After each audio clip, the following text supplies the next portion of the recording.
Today I am going to talk to you about data mining applications and techniques. The introduction to data mining was already given to you. I had told you that this is a statistical and mathematical model which helps us to take better decisions. Before data mining came, still we were trying to predict the actions of others and the actions of employees and others, but that was mostly by using regression analysis, simple regression, multiple regression, linear regression, non-linear regression. Those were the techniques. Now with the availability of machine learning and fast computations, the present trend is to use data mining for the same purpose, for the purpose of decision making. This technique is quite a revolutionary technique because it has got enormous number of applications in various functions of management. However, the one application which is extremely important, and I would say the most popular also, is market basket analysis.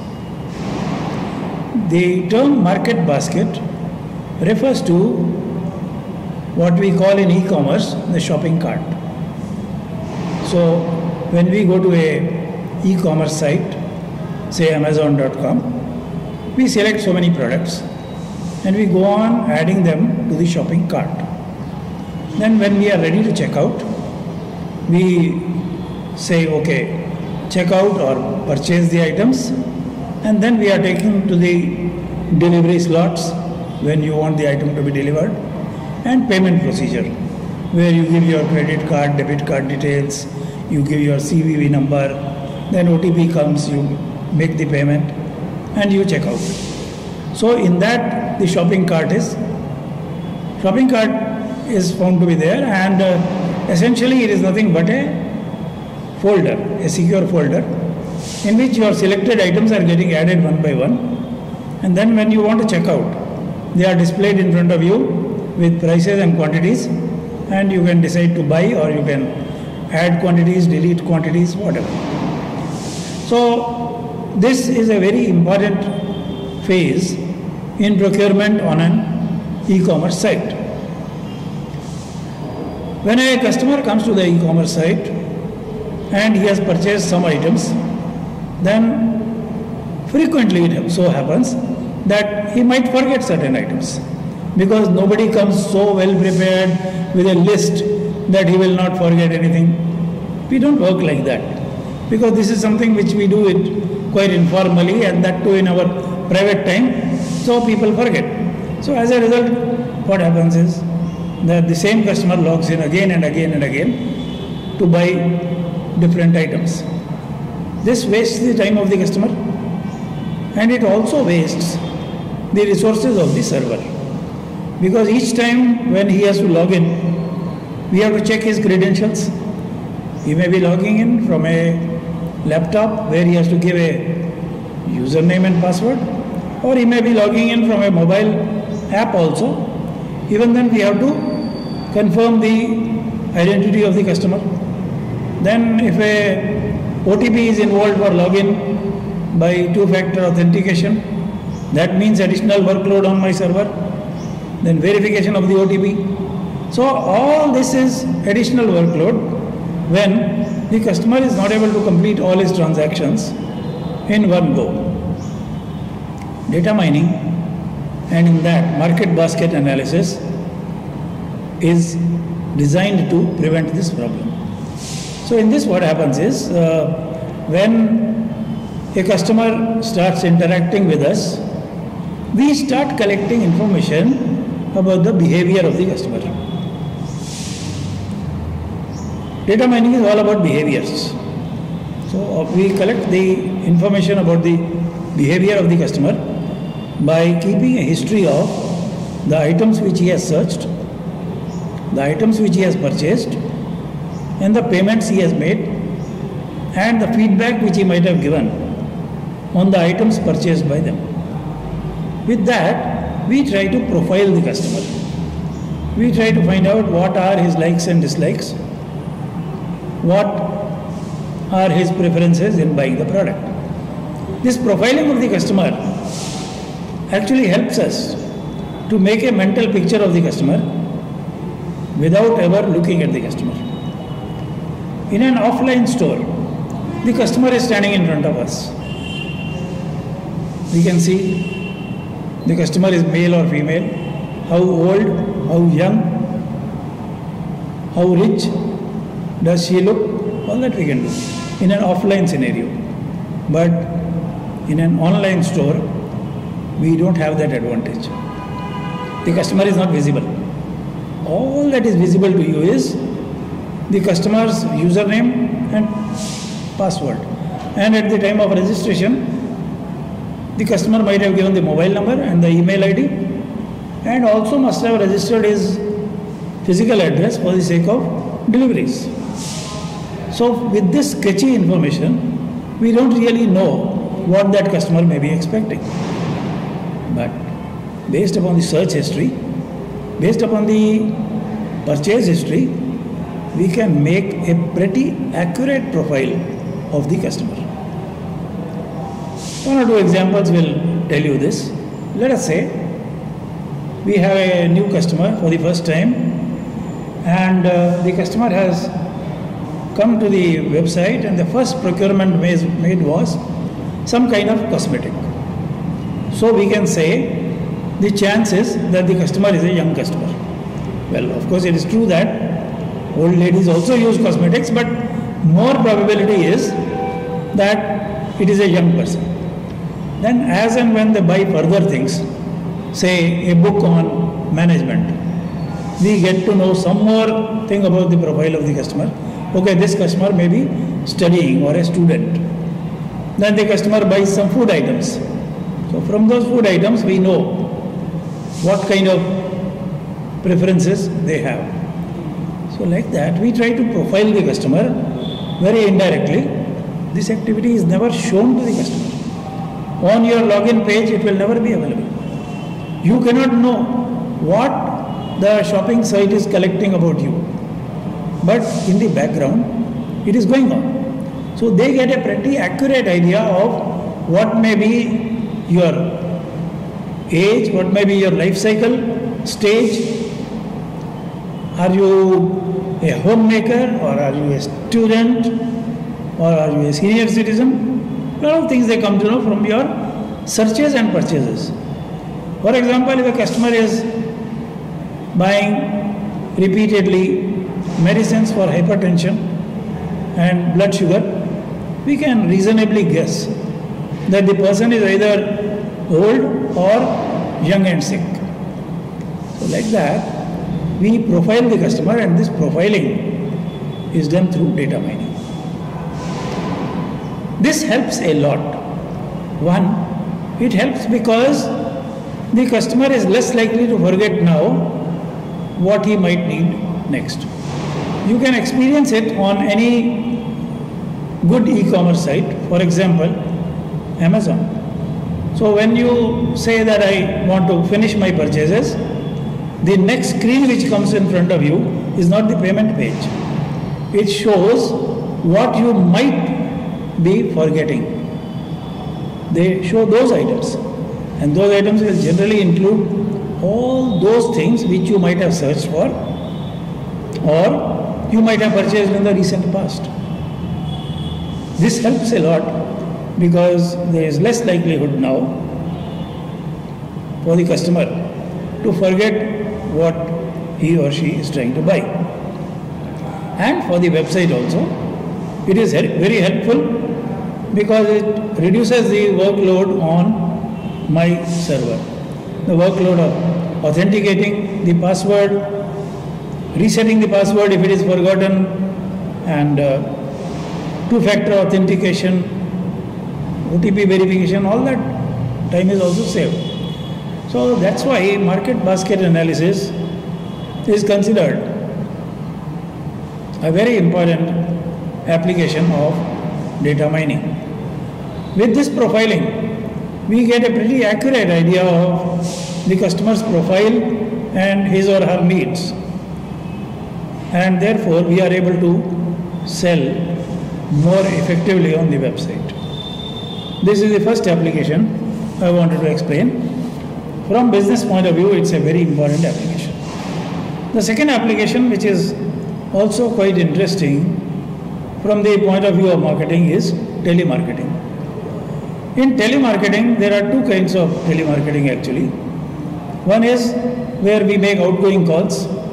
Second is where we receive the calls. Receiving the calls is generally done for customer care purpose, for technical support purpose. There it is comparatively simple because the customer is already making a call, so you are sure, okay, what the customer has purchased and what is his complaint. Then you can listen very carefully to the customer and you can try to help the customer to the extent possible. For example, if you are in the customer care of a bank, you may receive a call saying that my user ID has got blocked. Customer says my user ID has got blocked. Then you know pretty well that there is a procedure for this. You have to check the identity of the customer by asking a number of questions. For example, you may say, what's the name of your mother before marriage? That only a real child will know, everybody will not know. Or you may say, give me the PIN code of your mailing address. Or you may say, what was the name of the first primary school which you attended? What is the name of your spouse? So by asking such questions, we confirm the identity of the customer, and then if everything is found to be okay and he seems to be a genuine customer, we reset the user ID and it starts working again. So there it is comparatively simpler because we are only receiving incoming calls. But more challenging is telemarketing, where you are making outgoing calls. Here the calling is a blind calling. You just have a list of phone numbers in front of you. If you are the agent in the call center, you will be given a list of say 200 telephone numbers every morning, and your job is to go on calling them.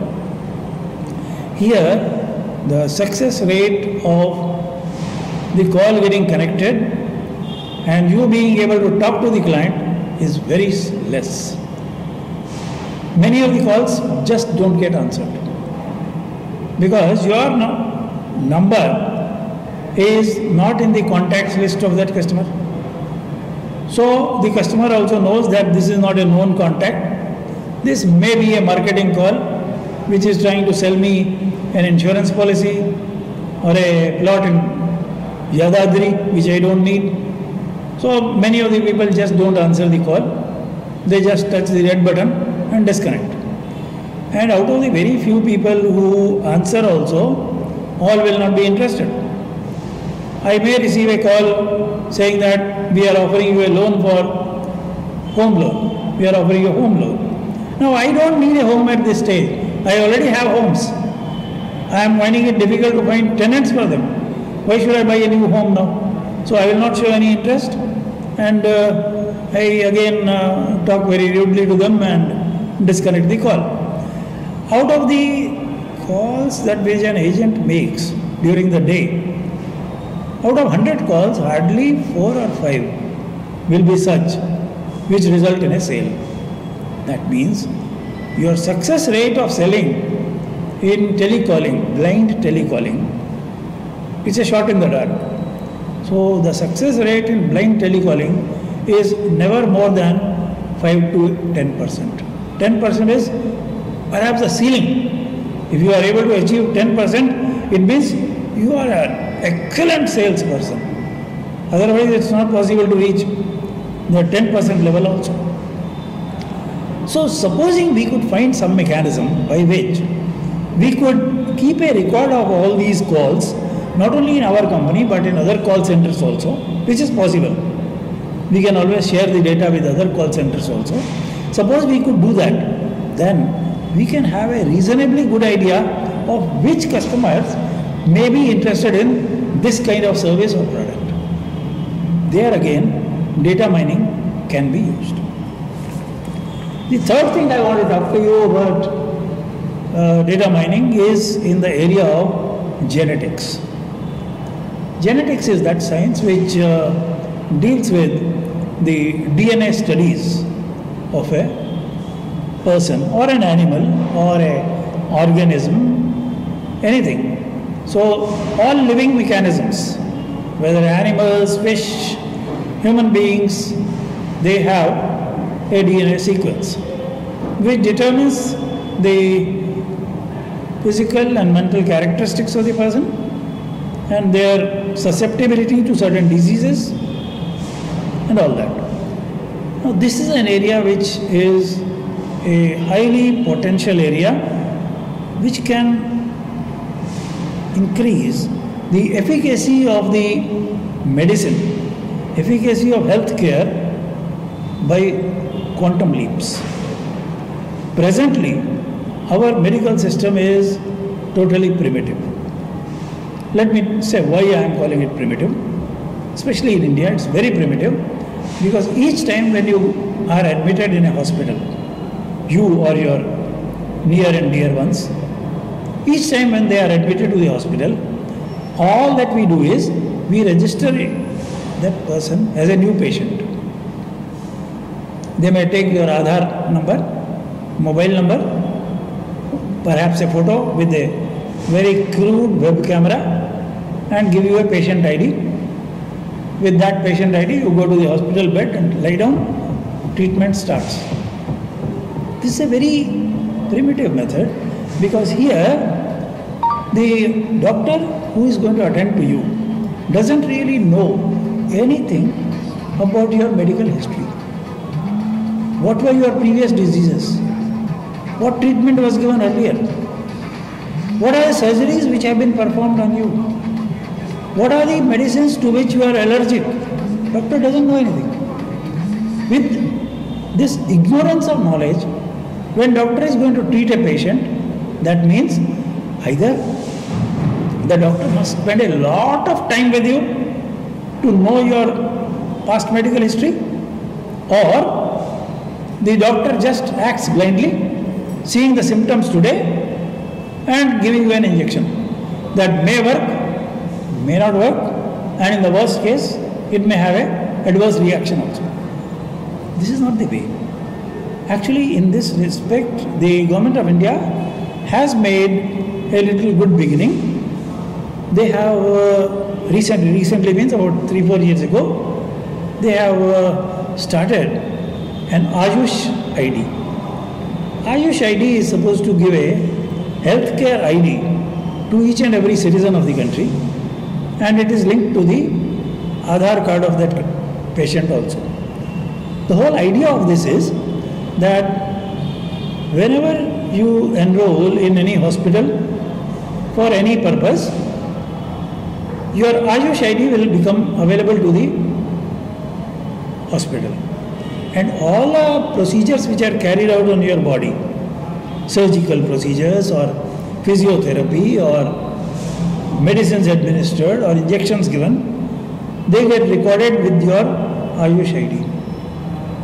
This is very similar to what the National Health System of United Kingdom does, UK.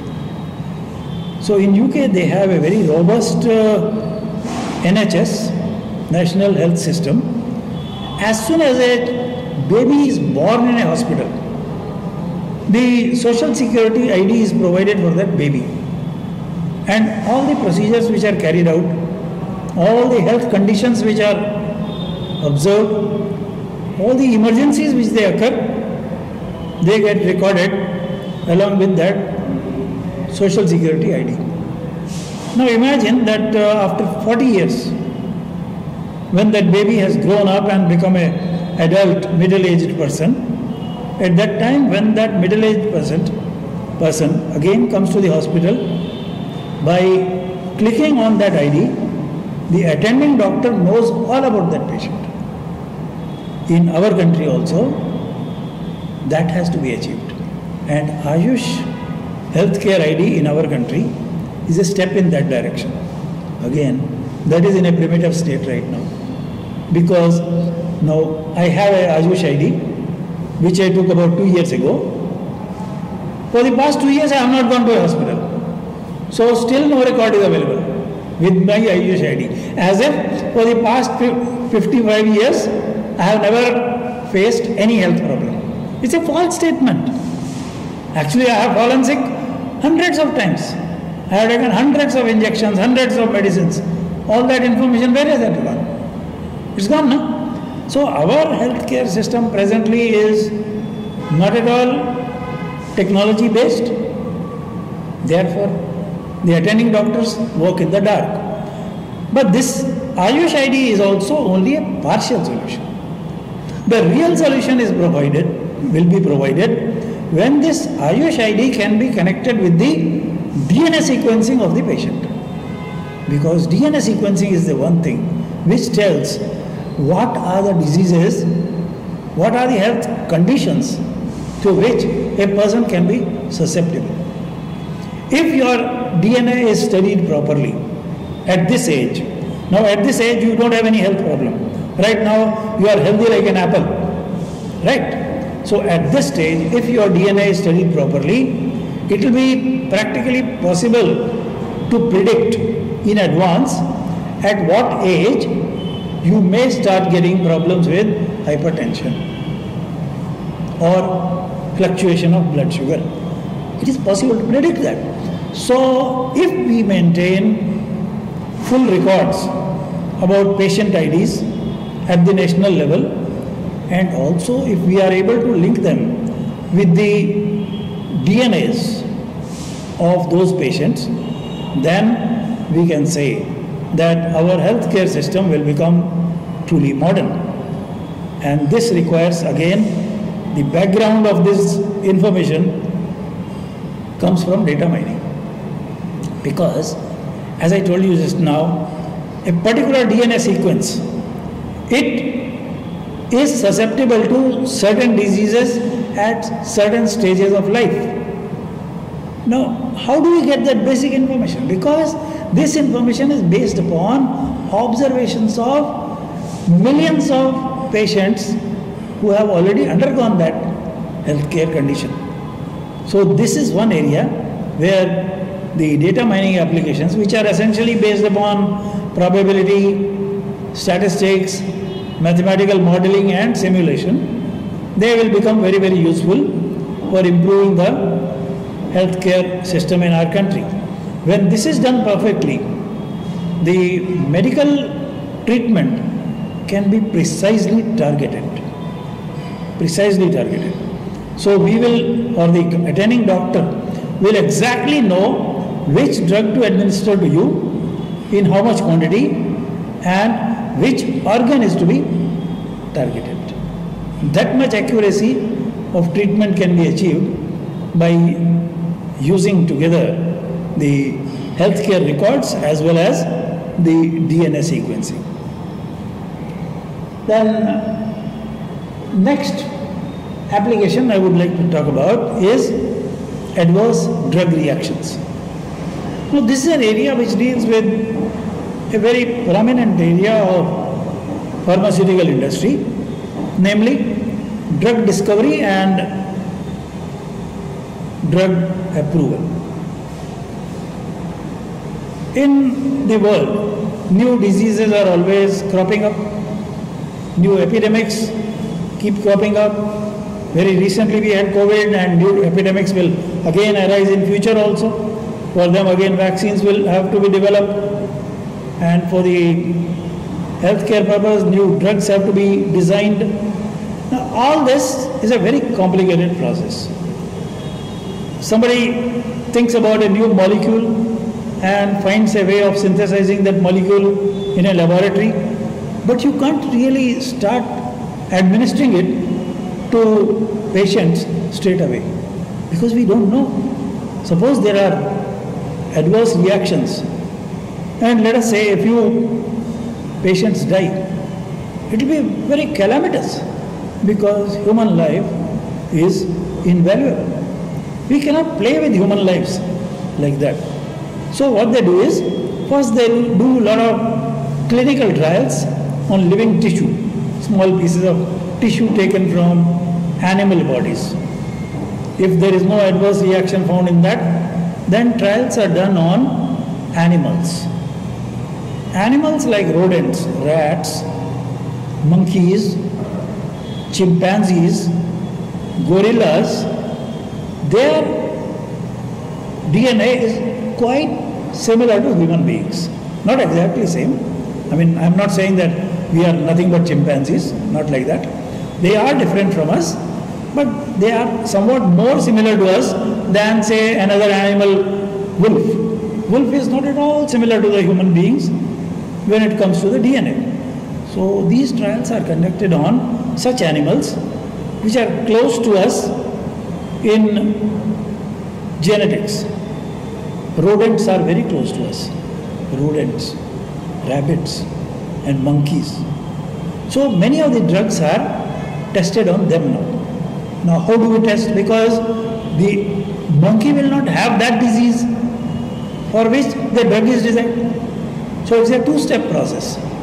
First we administer drugs to the monkey to give him that health condition to cure which this drug has been designed. So this drug has been designed, let us say, for a disease called epilepsy. How do you find a monkey with epilepsy? Not possible. You will take a healthy monkey, make it epileptic, then try the drug on that.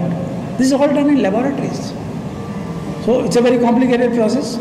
And then at the last stage, after tissue trials are over, lab trials, and animal trials are also over, then we start the clinical trials.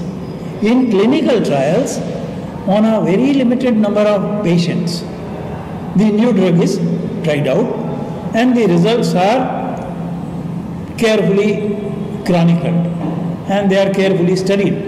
Then we decide, okay, this drug is safe or not. Only when all this data is collected, then the controlling authority, which in USA is the Food and Drug Administration Authority, in India it is something else, then only they will give the approval for large-scale manufacture of the drug and bulk marketing of the drug. Now this is one area where again data mining comes into the picture.